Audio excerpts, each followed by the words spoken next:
Face front brick fanatics, there are some new LEGO Marvel busts on the horizon. Amazing, spectacular, ultimate, superior. These are all words that have been used to describe Spider-Man on the covers of various books. Whether or not they fit these busts, that's a matter of personal preference, but certainly I think these are fairly cute. Stay tuned, by the way, because in this video we are going to be talking about the origins of the Iron Spider costume, why Peter Parker wore it for a time in the Marvel comics, and why it is more significant than you might think if you've only seen the MCU films. At first glance, it does look a little bit like they've just kind of chopped the heads off of some buildable figures and then stuck them on plinths and said, here you go. But I do think there's a bit more detail in here. There's a little bit more nuance to these designs, and certainly the Iron Spider-Man here I vastly prefer over the big jutting out of the portrait Spider-Man Lego art set, which just doesn't quite do it for me personally. These things are not the biggest builds in the world. The Iron Man one contains 436 elements. The Iron Spider-Man contains 379 elements. Both of them are 17 centimeters tall. That's 6.5 inches if you happen to live in the United States of America.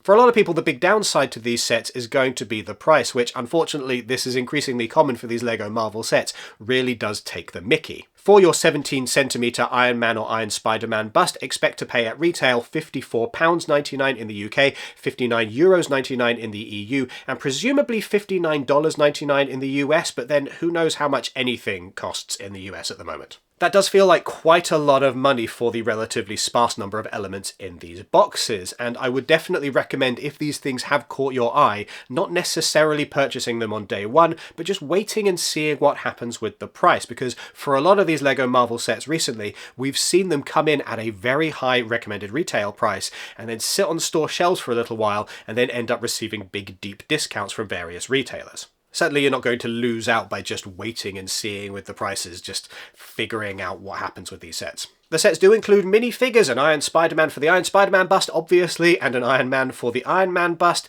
I don't necessarily feel like these needed to be in here, especially when we're concerned about the cost of these sets. Minifigures tend to bump up the price a little bit. I don't feel like they add a huge amount to the display element of these sets, because, well, it's just a minifigure kind of sat by itself to the side. When you have like a really big detailed Ultimate Collector Series set or that kind of thing, yeah, it's nice to have a minifigure or two alongside that just to put on the display, just kind of rounds out the set. But in this case, where you've already got Spider-Man's head and shoulders, it feels a little bit superfluous to also be like, oh, and here's one that's attached to a minifigure. It also doesn't help that these aren't the most detailed minifigures of all time. There's no arm printing. Iron Man has leg printing, Spider-Man has dual molded legs, but neither of them have both of those features. They're not bad, they're not great, they're fine. The Spider-Man one here is also the same Iron Spider-Man that appears in the new Avengers Endgame diorama, although with slightly different claw arms. This diorama I feel like is kind of the other side of the spectrum in terms of overpriced Marvel sets for display. On the one hand, you've got a relatively sparse brick-built bust. On the other hand, you've got a bunch of minifigures and not really any elements otherwise. So it is just odd to see Iron Spider-Man show up with the Iron Spider-Man bust, where if somebody wanted to buy both of these, you've ended up with an extra Iron Spider-Man. I suppose the benefit of these is that they are a slightly lower price point than that big Avengers diorama. They're more akin, I feel like, to something like the Infinity Gauntlet or Wolverine's disembodied claw hand. They're a kind of vaguely similar size to those. They're going to work fairly well on display alongside those kinds of things. They also do remind me of that Black Panther bust we got a few years ago, except of course that was much, much larger, much more detailed because it was meant to be life size. That thing didn't sell particularly well, I'm assuming just based on the fact that that ended up going on a very, very deep discount not long after release.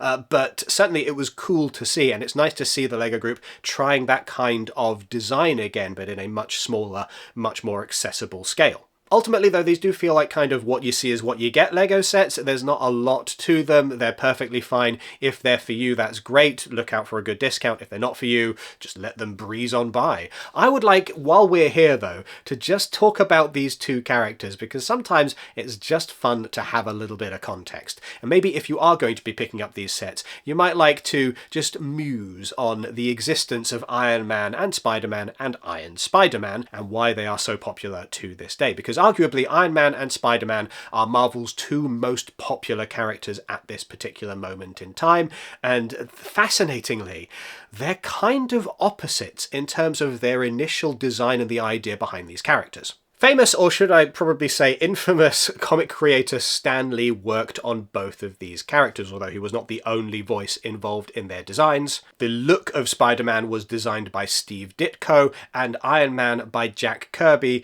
and Don Heck. With Spider-Man, the goal was to make the most relatable superhero that had been seen in comics up to that date. Instead of being the teenage sidekick, Spider-Man was the hero of the story, and he had all kinds of real-world problems that the kinds of readers of these books were experiencing at the time. He had issues with money, he had concerns about his health of his family, he was trying to balance all of his schoolwork alongside superheroing. These are all things that really struck a nerve with the Spider-Man audience. Iron Man, on the other hand, Stan Lee has said, was created in part as a dare to see if he could make the least relatable superhero possible. It was during the Vietnam War, and Stan Lee's big idea here was, let's make a superhero who's a weapons dealer in the Vietnam War. Not very popular with the core Marvel Comics reading audience of the time. So of these two characters, Spider-Man was the one you were supposed to relate to, and Iron Man was the one you were supposed to just wish he would get a little bit better and get some catharsis from seeing almost like a Scrooge character get his comeuppance. And so I find it interesting that these two very different characters have ended up being the two big stars of the Marvel lineup at the moment,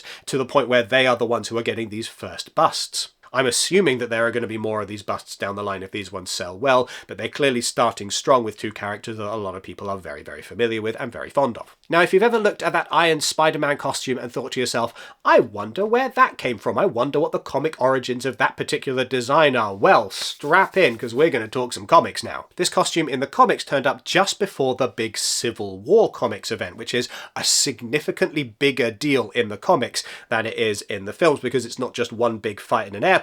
It was like months of all of the Marvel characters smashing into each other like action figures and changing sides and allegiances and all kinds of bigger, wider political controversies. There was Reed Richards building a Guantanamo Bay style prison for superheroes in the negative zone.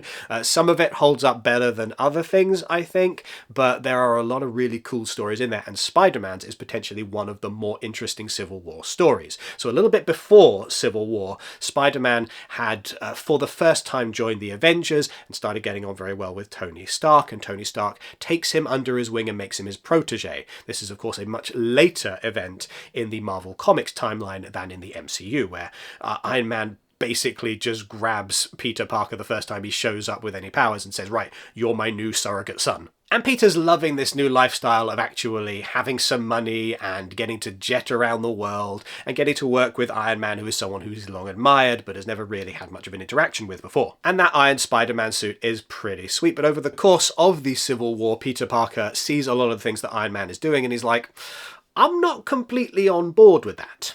And then at some point in there, Peter has a fight with Captain America and it ends as a stalemate, and they end up talking for a little bit, and Cap has this brilliant quote, which you will recognise even if you've not read the comic. He says, when the mob and the press and the whole world tell you to move, your job is to plant yourself like a tree beside the river of truth and tell the world, no, you move. It is such a good speech that it was used pretty much verbatim in the Captain America Civil War film. To plant yourself like a tree. Look them in the eye and say no. You move.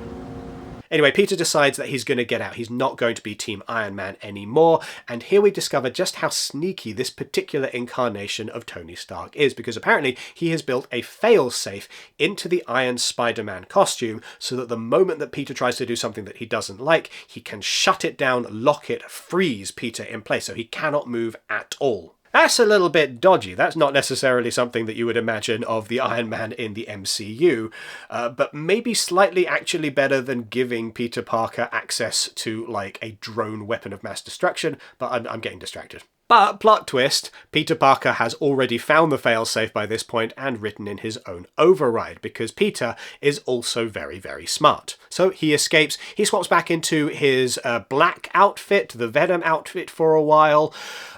Then he gets a magic divorce. I think at that point, we're getting off topic. The point is, the Iron Spider-Man costume is really cool, yes, and there is a logical reason for why it is so poignant, so influential, so meaningful in the the Spider-Man comics, and part of that got taken across to the MCU films, and now the character and this particular design for the character is far better known than it would be otherwise, and so we have this wonderful Lego bust. So there you have it, 2 Lego Marvel busts, both of which are fairly cute, both of which are fairly overpriced. Are you interested in picking these up yourself? Are you interested in seeing any other characters in this particular form factor? Let us know in the comments down below. Also, while you're doing that, make sure that you do all of the rest of the YouTube things. Give this video a thumbs up, hit subscribe, hit the notification bell. If you are going to be purchasing these Lego sets, or indeed any other Lego sets in the near future, make sure that you use the affiliate link which is down in the description, or the QR code that is currently on screen. They take you straight to the Lego website. We get a percentage of the sale when you purchase through those links. Doesn't cost you a penny extra, but helps to keep the lights on at Brick Fanatics.